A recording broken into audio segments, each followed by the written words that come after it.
Hello and welcome back to the interactive sessions. I'm Becca Gill, for those of you I haven't already met. I've recently been working freelance with Swicton as the talent development producer. I also work independently as an artist, producer and curator within the world of creative technology. So it's a great pleasure for me to be here presenting the artists and the projects within this interactive strand. Soon I'll hand over to the wonderful Jane Gauntlet. If you have any questions or reflections, please put them in the chat. Jane Gauntlet is a writer, director and producer of interactive experiences. She spent more than 10 years working in interactive theatre, film and games. Her narrative-driven works explore the capacity for technology to intensify the audience experience. Recently, Jane spent 3 days with us on the Talent Development 3-day Creative Content Online course with Fred Deacon, and she developed her ideas for this project during those 3 days. Her project is called It's Our Pleasure, and I'm really pleased to hand over to Jane, if she'll join us. Thank you very much. Hi, Jane. Hi, thank you. So, as Becca said, my name is Jane Gauntlet. I am 39 and I am obsessed with 1920s aesthetics. I have a sharp bob which comes down to my jaw. I have a short fringe. I'm wearing a black and white stripy top with a lace ruffle around the collar. I am wearing perhaps too much bright red lipstick, but I like it that way. I am also wearing perfume, goes by the name Black Opium, and it claims to smell like coffee and sensual vanilla. I am wearing 2 very large, sharp, silver, triangular-shaped rings on each hand. I am also wearing matching bracelets on each wrist, made out of bicycle tires. It's 4 p.m. and I'm sitting with my back against a white wall. This is so that you can't see the books, post-it notes and other nonsense that I have strewn all over the place. I would like to introduce you to Amy. Amy is my partner in crime. Amy, please could you tell us about your fabulous self? Hello everyone, I am Amy Fleming. I am 32 years old. I am pale and Irish. I am wearing a light blue high collared dress covered in black flowers. I'm also wearing dome-shaped silver earrings, which make me feel 60s, and they're kind of covered by my over-ear headphones, which are navy blue. I'm a theatre maker and performer, as well as being Jane's highly skilled PA. I was also once a scientist, but we don't need to talk about that here. I have over 10 years experience in immersive and interactive theatre. So I have quite a thorough understanding of creating experiences in which the audience have an active role. Thank you very much, Amy. So Amy is working with me on the project which I'm going to share with you today. I am going to talk to you for a few minutes about who I am, what I do and why I do it. I'm then going to talk to you for a few minutes about the project that I'm currently working on. It's called It's Our Pleasure. If you have any questions or you would like to share any pleasures with me, please post them in the chat. I'd very much appreciate it. I am inviting you to do this at any time during the talk. Amy and I will go through them at the end of the session. Okay, so here is a bit about me. I am a writer and director. I am also a daughter, a sister, a neighbour and a friend, sometimes an enemy, but I hope mostly a friend. I start with a story, then I explore the best platform on which to tell it. My work is inspired by a fascination with human connection. My key interests are in the power of storytelling, advances in technology, and audience impact. My most recent projects are in audio, interactive audio, 360 film, and mixed reality. I have a residency at the Pervasive Media Studio in Bristol, and I'm an immersion fellow with Swicton, SWCTN Swicton. Okay, so back to pleasure. It's Our Pleasure is a multidisciplinary experience of pleasure, community, diversity, and exploration. Set in the underground scene of the 1920s, It's Our Pleasure is based on autobiographical stories of individuals who have hidden or compromised their identities to fit the status quo. These stories are as relevant today as they were then. Using 3 different platforms, analog, live performance, and online, it's inspired by empowerment, indulgence, and blushes. Our pleasure is an invitation to join an underground community. The experience starts when you hear about the project, when you find it online. If what you have heard or seen seduces you and you buy a ticket, the story will begin to unfold. The piece starts with an invitation in the post, some clues as to where the experience is going to take you. You are no longer just an audience member. You are now a member of our community. The next stage is designed to suit whatever societal restrictions are in place, as in guidelines. It can be adapted accordingly. It may be online, it may be live, it may be a combination of both. The piece is set in a bar. There are peepholes, keyholes, and surprises in store. Pleasure takes many forms. Will you give your consent to partake, or will you take the role of a voyeur? You are not just a one-night stand. Once a member of the community, you are always a member of the community. There are many things which have inspired this project. My experiences, the experiences of my contemporaries, and research into past experiences.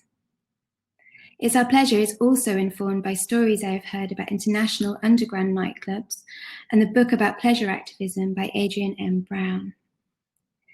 It is influenced by the Museum of Jurassic Technology and fooling around in the archives of the British Museum. It's also influenced by my work with people who live in long-term isolation, companies who run pleasure workshops to make them accessible, and being commissioned to read people bedtime stories. It's inspired by the looks on people's faces when they walk past a bakery. It's influenced by live sex parties that I have co-hosted using teledildonics, switching key swapping for control swapping, and those beautiful rosy cheeks and smiley faces peeking out of scarves on muddy footpaths. Okay, so back to my referencing people who have hidden or compromised their identities to fit the status quo, I'd like to share my own experiences of this. I'm going to take a drink before I do this, but I will be back. Okay, so in 2009, I switched from working in industries which were female-led to the tech industry. I was a token woman on panels. I've been asked for cups of tea before I get on stage to do a keynote speech. My input was not valued in the same way as my male counterparts, and I have never been paid as much as my male contemporaries. I have also been disabled by the lack of access support in the tech industry. The words access and diversity are often used as buzzwords, mentioned in a statement as a promise, but never to be mentioned again. Mentioned in a short paragraph towards the end of a 30-page document about the industry. There is a trend in the tech industry to make work for good, hashtag tech for good, hashtag VR for good.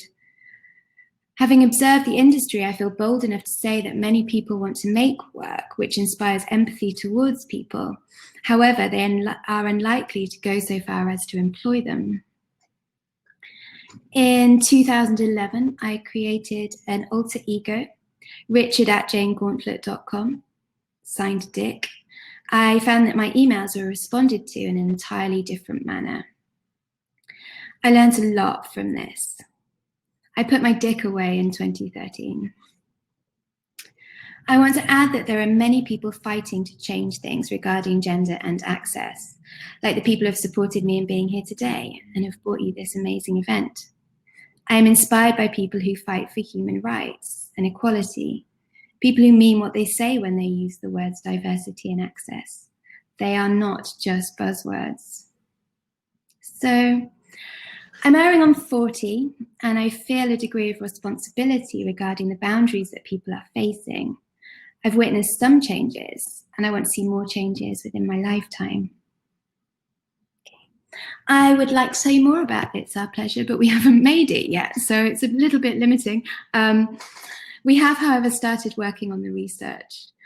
We sent out a test survey to people regarding pleasure. 90% of them responded to it regarding their sexual pleasures. This led us to reframe how we went about the research. If you have any answers to the questions that I'm about to raise, please post them in the chat. I'm going to pause between each question to give you a chance to type your pleasures into the chat. Okay, here are the questions. What makes you laugh?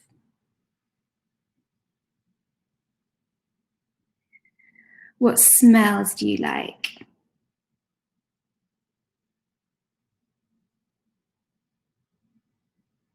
What inspires you?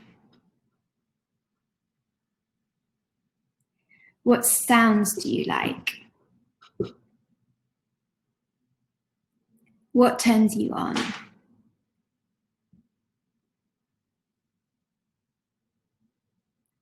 What do you like to read?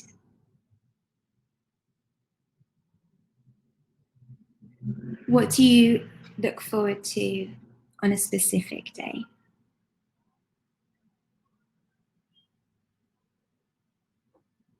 What do you like to see? What would you like to share with other people? Okay, so I'm going to share some of my pleasures with you. Feel free to keep adding your own as I go through this. I find pleasure in being taken to comedy shows without reading the blurb, having no idea what's going to happen, and fearing being asked to stand up or to say anything. I find pleasure in the smell of my flatmate making coffee in the morning. I find pleasure reading about people who have fought for what they believe in. I find pleasure in singing Mac the Knife in the shower. That's my current choice. I find pleasure in causing trouble, taking the leap and challenging people, knowing that I might well be sabotaging my career by pushing back. And that's a new thing, I'm learning about that one. I find pleasure in that moment when I connect with another human, the chemistry, especially when it takes me by surprise. I find pleasure in reading Leonora Carrington. I go back to reading her short stories and reading about her. I find pleasure in things which tickle me cerebrally and physically. At the moment, I spend far too much time stomping around to Roxette and other 80s and 90s hits. Not too much time, actually. Is that ever the case? I find pleasure in drinking wine in bed and watching things that other people have recommended and reporting back. I like honest discussions about things people have seen or done or heard. So I think that is quite enough about me. After all, the piece is called It's Our Pleasure, not It's My Pleasure. So I asked you to post your pleasures in the chat. I'm going to ask Amy to share her pleasures. Amy, what gives you pleasure? Very good question, Jane. Lots of things give me pleasure. Cheese boards is a big one. I love a cheese board. This time of year, I absolutely love. So I love the colours on the trees. I love soup. Excuse to have even more cups of tea. I've cheekily got a little heater next to my feet at the minute, which none of you can see, but that's giving me lots of pleasure right now. Walking in the rain, my nieces. Someone said crime novels in the chat, which I totally love as well. I love a crime novel. Someone also said fast cars, cinnamon, waves. They're all on my list too. Favorite smell is roses. What's your favorite smell, Jane? Or the one that brings you most pleasure? Coffee. I think it depends on the time of day, but I think the first smell in the day that brings me pleasure is coffee. Mine is petrol. Is that bad? Well, I think that's a good. I like petrol as well. I like it when old-fashioned cars go past. And yeah, I love that smell. Also, Tracy has said, I find pleasure in indulging in Shinrin Yoko. Do you know what that is? Tracy, can you elaborate? Tell us a bit more. I'd love to know what that is. It sounds very exciting. Jane, do you think this year has sort of made people connect more with what they find pleasure in? Has it made you connect more to what you find pleasure in? It has made me think about alternative ways to find pleasure. I think I find a lot of pleasure in serendipity and bumping into people I know, forming new relationships with people, bus stops. And I think I've really had to rethink where I find pleasure. It's also, I felt bad about finding pleasure because everything's going on, people are having such a hard time. So it's been about rethinking that and feeling okay about it. We talk about pleasure at the beginning of our meetings. So Amy and I, when we have meetings in the morning, share a pleasure if we can. I have to admit there aren't always pleasures. Sometimes it's a case of can't think of anything, but that's okay. I find that really helpful, actually. Yeah, me too. But I also find that when you think of one pleasure, it's like you can suddenly think of lots more. Tracy has said that Shinrin-yoku is Japanese tree bathing. I had to concentrate on saying the word tree with my Irish accent. Becoming more popular here. And she's put a lovely link. Oh, forest bathing. I have heard of this. Thank you very much. I love. I'm looking forward to reading about this. I have copying that link. Thanks, Tracy. I love walking in a forest. I found it interesting talking to other people about their pleasures as well. So back to where, when I initially started talking to people, they told me about their sexual pleasures, which is fine. I can take that. But it's been really interesting sort of talking to people about what makes them happy, what makes them laugh. I know that you also asked a few people, Amy. I've had really great positive feedback from challenging people to think about their pleasures. Yeah, I think it for some reason it's something that we don't think about. And I think when we started this project, when you mentioned pleasure, my first thoughts were like sexual things. But the more I do it, and one of my favorite things I did this year was ask my friends in like my WhatsApp group what brings them pleasure. And they all sent these huge lists of all these things that brought them pleasure. And then afterwards they said thanks, because it really brought joy back into their lives on that, during what's quite a tricky time for a lot of people. So that was a really nice, it sort of felt like a gift to give, which was really nice. Did any of them surprise you? Yes, but I'm trying to think of an example and I can't right now. But yeah, some of them did. And also I think I had not included my fiance in my list. And some of my friends included their girlfriends and boyfriends. And I was like, oh no, I look really bad. So it made you think about your pleasures in a different way as well. Yeah. People about it. Yeah, it was really nice. I think a lot of people come up with the same pleasures as well, like bathing and eating. Things people like to eat, things people like to cook. I know that a lot of people I know have taken up baking and cooking. I love baking. Sort of since March. And finding pleasure in that when they haven't before. I haven't quite caught on to that one. I eat way too much bread and toast. And the thing is, there are worse things I could eat, but maybe that's something I could try. Maybe that's the next thing to explore. Yeah, I would recommend it. I love baking. My favorite bit is licking the spoon, because when you bake, you get to eat as you bake, which is the best bit, I think. Also, I think, Great British Bake Off as well. I was sort of joined Twitter and watched it along on Twitter, and it was amazing the amount of pleasure it brought people just watching that and watching it all together, even though everyone was in different parts of the world. But that was quite a nice collective experience when interaction may not be in person right now, but yeah, it's nice. Tracy also mentioned empathy as well.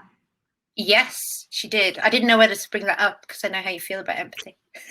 No, I feel great about empathy and what it is. I think having worked in, there's, like I said earlier in the talk, there's been a huge trend for work which inspired empathy. And I think it's been used so much as a buzzword that, but in terms of what it is and what it really means, yes, I'm all over it. In fact, my project In My Shoes, I didn't use it initially, but it was sort of tagged as an empathy project, which was, when projects develop beyond what you are and that sort of led to the rest of the stuff.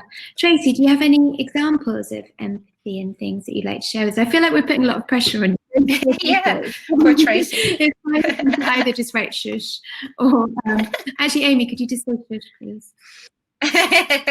Sorry, Tracy.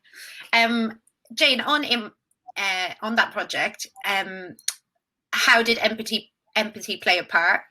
Just for people that might not know that project. The In My Shoes project started, I had a brain injury in 2007 and I really struggled to communicate. I learned how to talk quite quickly, but communicating is something quite different. So I started trying to make audio pieces which helped me to communicate. I developed epilepsy and it helped me to communicate what it was like to have an epileptic seizure.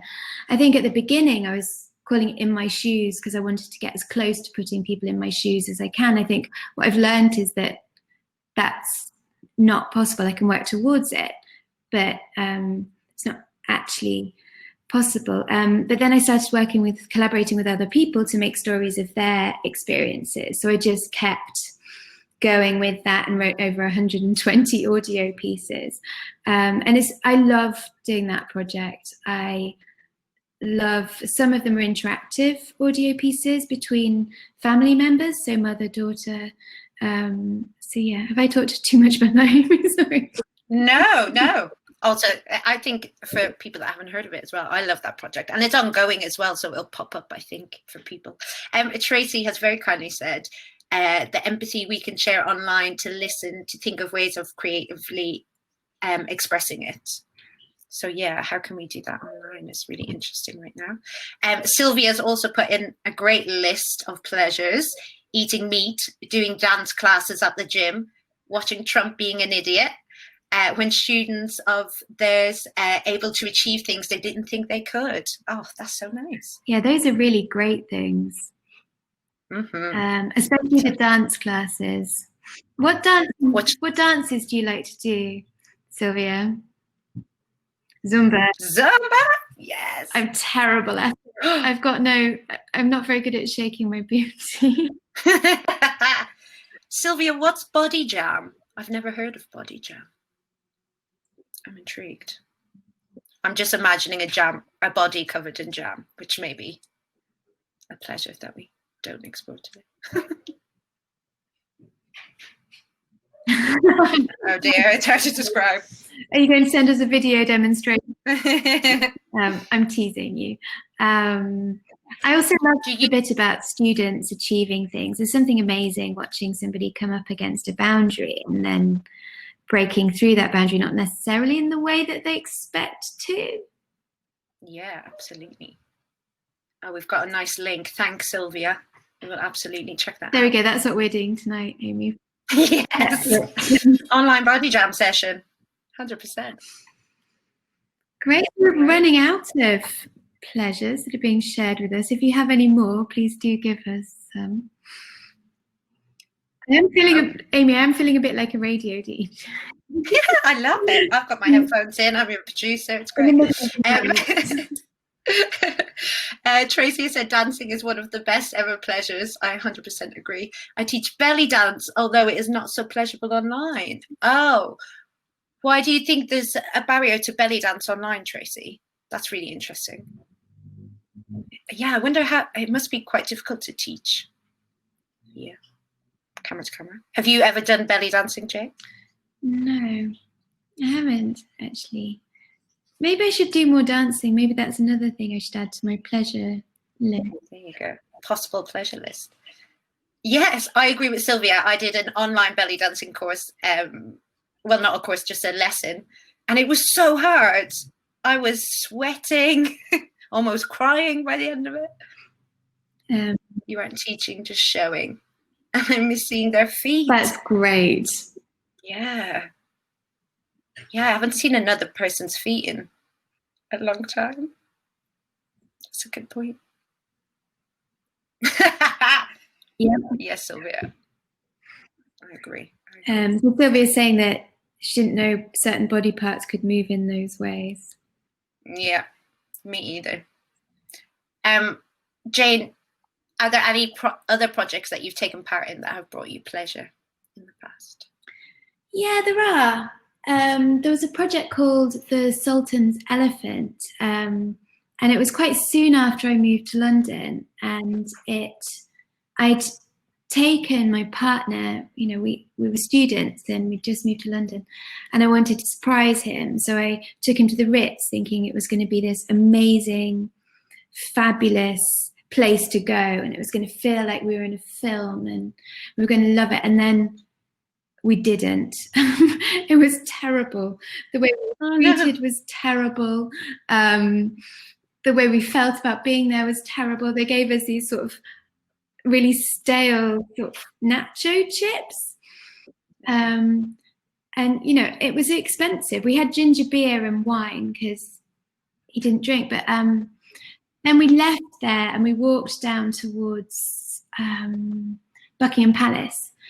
And on the way there, we saw this giant construction smoking. And it was really absurd and we couldn't work out what it was. It looked like a bomb, but we realized that it wasn't. Good. And then we walked down the steps to the guards, the horsemen. Oh, the changing of the guards, yeah. Horse Guards Parade? Yeah, around there. And there was a giant elephant. It was too big to be an elephant. It was this giant puppet with loads of people scrambling all over it, pulling strings and making it move. And there was also a giant girl on a deck chair, same haircut as me, which really entertained my partner. But it was just that feeling of wonder, that feeling of just finding something accidentally. And it's really worth looking at the pictures because it's just beautiful. And what I also liked was just people walking past it and being so sort of shocked. It was sort of like, what's happening is, am I on a different planet? How did I end up here? I've never seen an elephant of that size. So just the sheer wonder behind it, I really liked. I really liked the idea of surprising people with things. And, you know, it brought me pleasure when it hadn't been expected. I hadn't gone out for that. Yeah. How about you? That's great. I love in a performance, so I do a lot of interactive performance. I love when you get someone who's been quite standoffish and not sure about an experience, and you see them by the end playing harder and enjoying themselves more than anyone there. And for me as a performer, it's kind of like the teacher bringing students out of themselves. When you're able to do that with an audience member, it's amazing. And I did a show last year all around death, and throughout the show I spoke to the audience, and then we incorporated their answers into the play and into the funeral at the end. And we just built a community every show. And it was just amazing that when audiences participate in that type of theatre, how amazing it can be. So that I love that personally. And I think what we're trying to create with It's Our Pleasure is kind of a mix of like that wonder of seeing that elephant out of nowhere and joining this community together, and hopefully people can go away feeling pretty darn good about themselves. I think that's a challenge in a way, that those things are both live. Yes, exactly. You have the smell and all of those things we can't create online. So that's one of the things we've got down for It's Our Pleasure, is how can we, I really want people to leave feeling really good. So for example, being at a party, you have a great time, you meet some great people, you see people you love, there's lots of cuddling, there's lots of cheers, there's lots of standing in the garden talking about really inappropriate things, or appropriate. Yeah. And I want to see if we can create that online. I mean, it's a huge ambition. I'm not claiming that I can do that, but I can claim that I can say that I'm going to try. We're going to try. 100%. Tracy's just said in the chat, look forward to seeing where we go with this. It sounds fab, thank you. But also, have we thought about using some haptic elements? Yes and no. I think the restrictions, and Tracy, you probably know more about this than me, is if we're doing it online to people's houses, sort of if they're watching this show online, how do we install that? I bet there's a way to do it. So thank you for poking on that. I'll have a think. I wonder, can we make them out of rubber gloves? And, kind of also, probably not. But maybe if we start there and work towards it. But yeah, we should definitely think about that and how we do it. Can we afford to post haptic? The thing is, actually, haptics come in many forms. I think I'm just referring to gloves and other things. Yeah. If it's in VR, we can use vibration feedback via controllers. Thank you, Sylvia.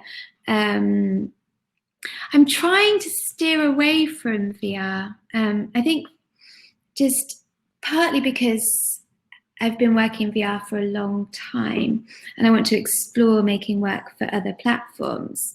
And I really want to make it so that people without VR headsets can join us. I think that's one of the biggest challenges of working in VR is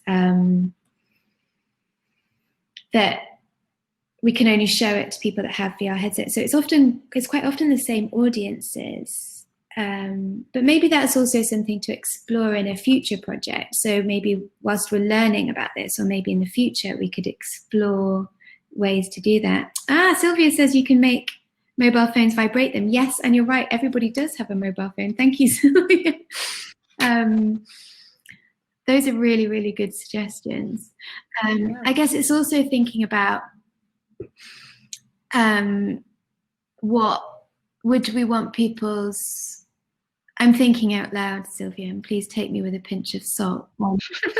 I'm thinking about why we'd make the phones vibrate, so sort of to build that into the narrative. I think something that I'm really careful of is trying to be too clever with the tech, because I think it's very easy for me to lose the concept of the narrative, and I think that's the most important part. But you're right, Sylvia, everyone has a mobile phone, and thinking about haptics and thinking about other tools that we can use, because also we're planning to make this for I'd say May next year, but I think my producer would kill me. So realistically, maybe autumn next year. So it's also thinking about what's going to be available by then. I should do a lot of research. Thank you very much. I'm taking note of all of these things. Scratch and sniff. I haven't seen Scratch and Sniff for a long time. Thank you, Tracy. It reminds me of global hypercolor t-shirts as well. It was the 80s or 90s. We had these global hypercolor t-shirts where if you touched them, they changed color. But actually what really happened was people just got their armpits just changed color. And then after you washed them a few times, it stopped happening. Yeah, and also we're thinking about putting smell into the parcels in different ways. So, when people receive love letters with perfume and things. So smell is something we're very much looking into, and taste. Yeah. Russell has said in the chat, I've worked with vibrating buttons for feedback and also gloves with vibrating spots on them for communication, and it's really interesting. Thank you, Russell. Can we look up your work?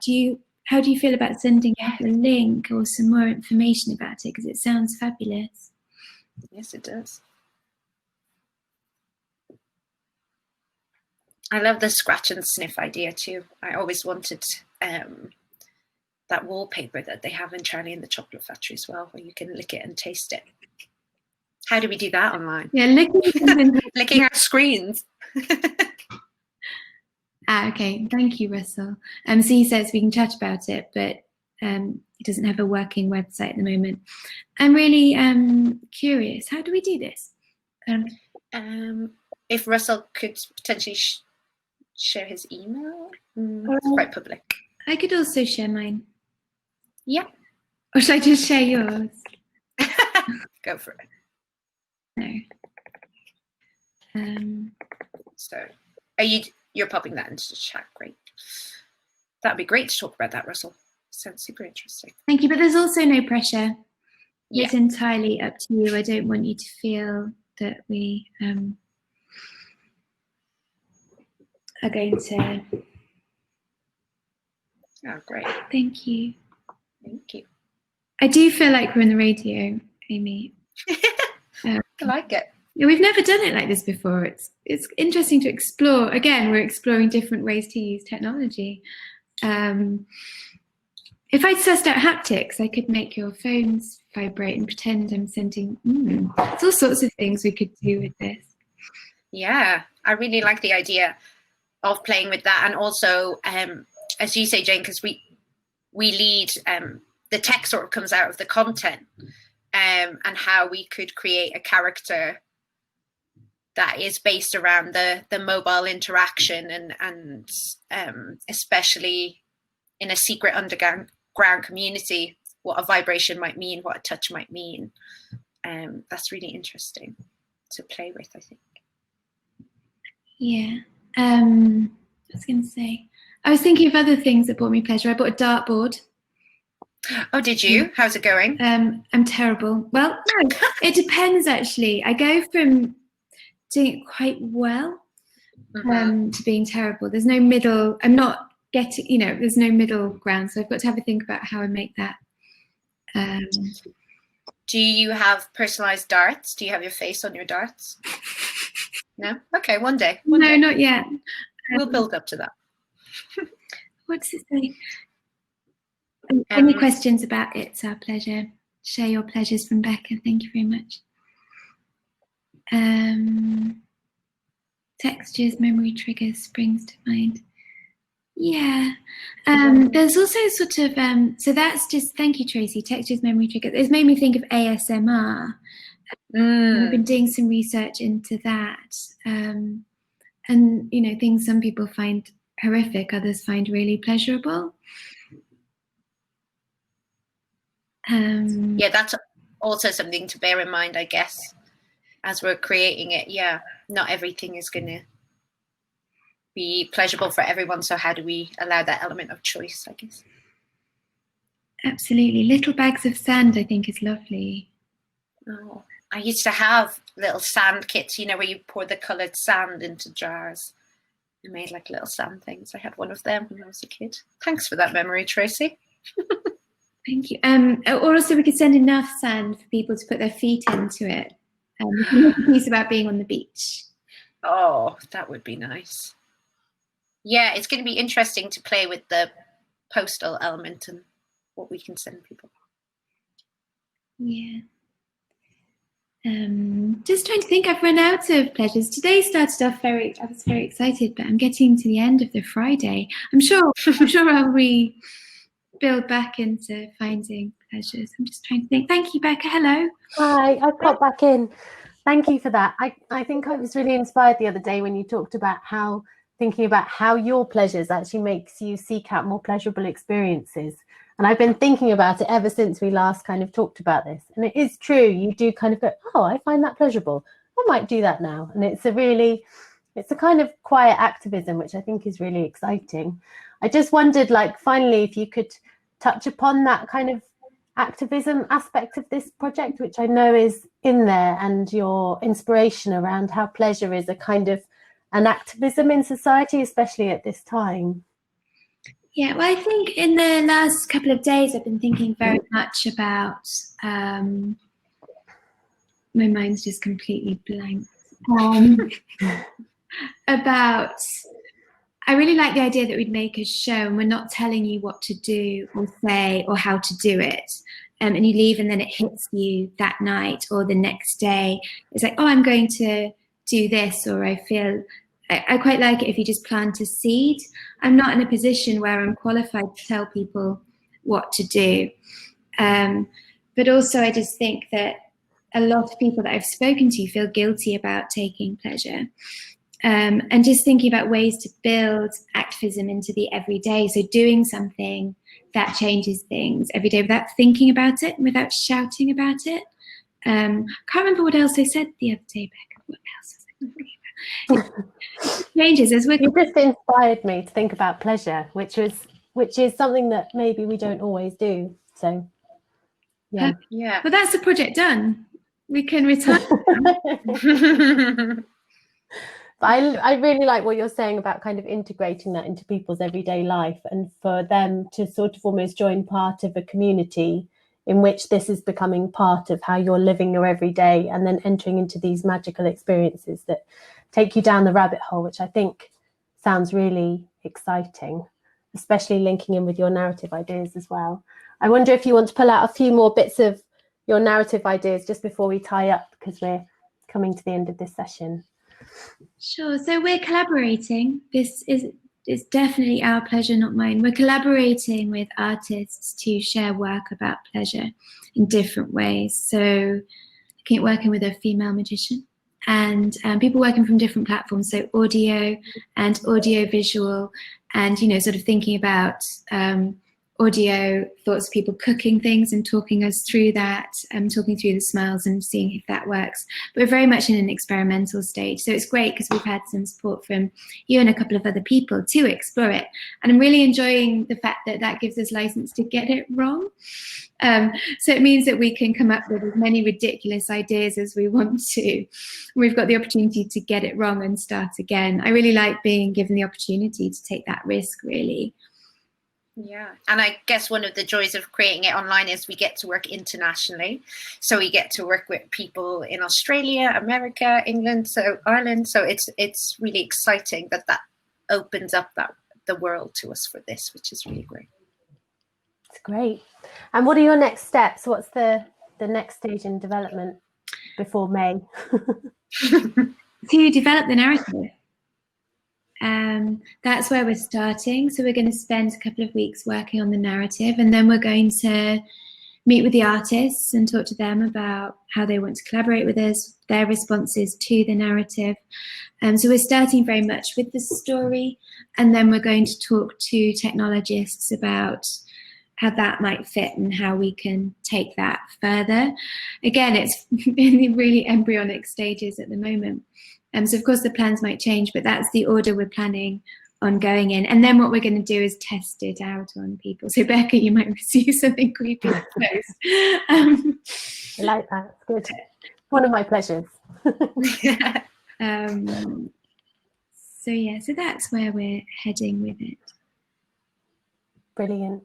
Thank you. Is there anything that hasn't come up that you'd like to bring up in this session before we bring it to a close, or do you think you've covered everything? Amy. Yeah, I think we've covered everything. Yeah, I think I've had enough of my voice. Thank you so much. I really appreciate the questions, and so I just want to say thank you very much for the questions and the sharings. Yeah, thank you all so much. And Jane, your voice is one of my pleasures, so never apologise for your voice. Thank you very much. No. And thank you, Jane and Amy. That was really gorgeous and brilliant towards the end of the day to have a sort of very pleasurable experience. So thank you very much. And see you soon. Is this the bit where I press leave? Yeah. Thank you. Bye, everyone. Questions. Bye. Bye.